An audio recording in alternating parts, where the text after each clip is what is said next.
এই DB police পরিচয়ে এই সংঘবদ্ধ ডাকাত চক্রের 7 জন যে ডাকাত গতকালকে আমরা ধরেছি গোলাপশাহ মাজারের পাশে থেকে।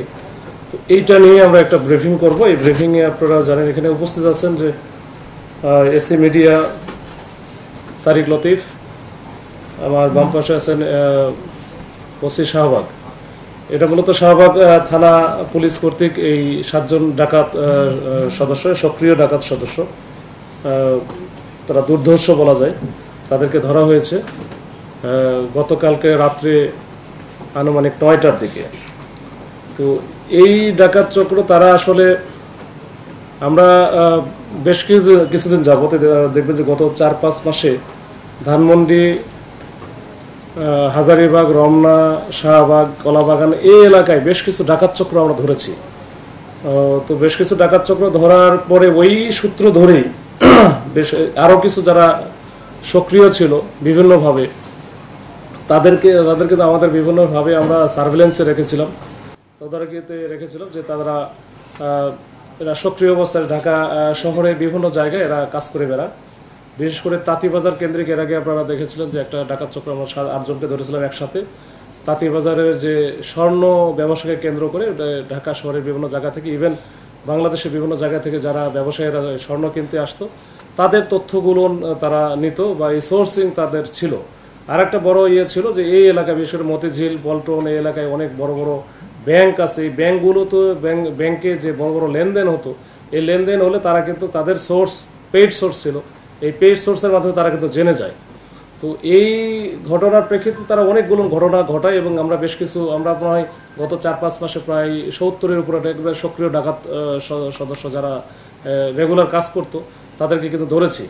তো ওইটারই লিঙ্ক আপ হিসেবে আমরা মোটামুটি এটা দেখলাম যে এই যে গতকালকে আমরা যেটা ধরলাম 9 জনকে, 7 জনকে, এই 7 জনও কিন্তু ডাকাতি করার জন্য তারা একটা মোটামুটি ঘুরতেছে এবং গত কয়েকদিন বেশ কয়েকটা করছেও, সেটাও আমাদের নলেজে আছে এবং আমরা কিন্তু ওই সব ডাকাতিতে এখন যে মামলাগুলো হয়েছে মামলাতে এদেরকে সোনার দেখাবো।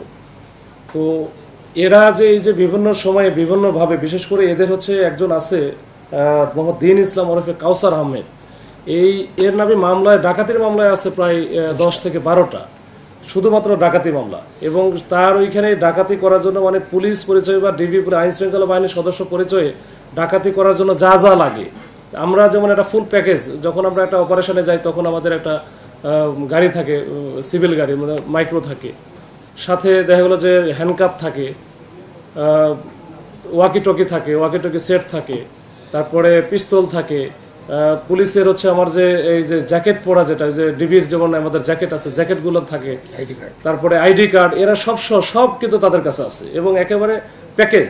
এবং যেটা একবার সবার সামনে দেখা গেলো যে আপনারা একটা জনবহুল একটা জায়গায় তার যে টার্গেট ছিল, তার টার্গেট যখন চলে আসে বা তার টার্গেটকে পায়, তখন কিন্তু ওই যে ডিবির জ্যাকেট ট্যাকেট পরে যখন পিস্তল টিস্তল সহ হ্যান্ডকাপ সহ যখন জনবহুল জায়গায় তারা ওই টার্গেট ব্যক্তিকে উঠায় নেয় বা নিতে চায়, তখন কিন্তু তারা প্রথমেই বলে যে আমার হচ্ছে মামলার আসামি অথবা ওয়ারেন্টের আসামি, এটা হচ্ছে দুর্ধর্ষ ডাকাত তমক তমক এই সেই বলে কিন্তু লোকজনের সামনেই কিন্তু তাকে উঠে নিয়ে যায়।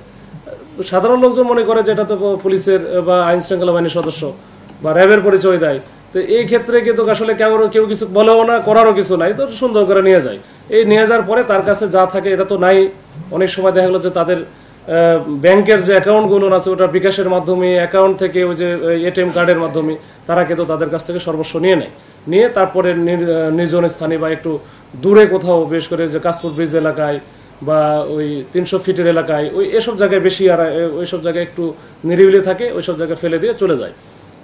তো এই ঘটনায় কিন্তু ঘটায় এই যে এখন যেটা ধরছে, তারা প্রত্যেকের নামে কিন্তু প্রচুর মামলা আছে এবং এর আগে বেশ কয়েকবার ধরাও খাইছে, বারবার ধরা খাচ্ছে। এরপরে এদের কাছে যেহেতু টাকা পয়সা প্রচুর থাকে, এরা কিন্তু আবার জামিনে বের হয়ে এসে আবার ওই একই ঘটনা ঘটাচ্ছে।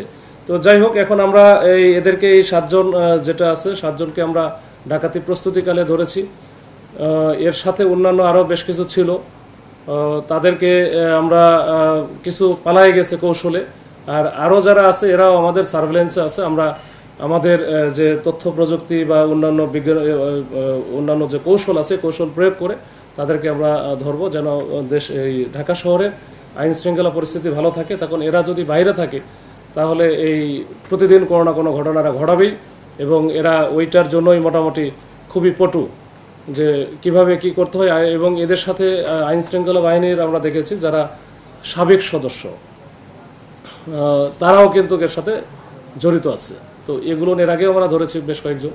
গতকালকে যখন আমরা ধরার আগে সেও কৌশলে পালায়া যায়, তো আমাদের সার্ভেলেন্সে আছে, আমরা এটা ধরে ফেলবো ইনশাল্লাহ। এই হচ্ছে এটা মোটামুটি জানার জন্য যে মানুষ যেন যখন এই যে আইন শৃঙ্খলা বাহিনী পরিচয়ে কাউকে উঠে নিচ্ছে, তো সাধারণ জনগণ থেকে শুরু করে যে যাকে উঠে নিচ্ছে সবাই যেন একটু সচেতন থাকে যে আসলে এটা হচ্ছে অরিজিনাল ডিবি পুলিশ বা অরিজিনাল র্যাব এটা কিনা, এটা একটু আশেপাশে সবাই যদি একটু দেখে যে হ্যাঁ আপনারা যে আসছেন আসলে আপনারা কারা, তো এইটা একটু সচেতন হওয়া জরুরি। তাহলে আমরা আস্তে আস্তে আসলে অনেক ক্ষতির শিকার হব বা আমরা ভিক্টিমাইজড হয়ে যাব।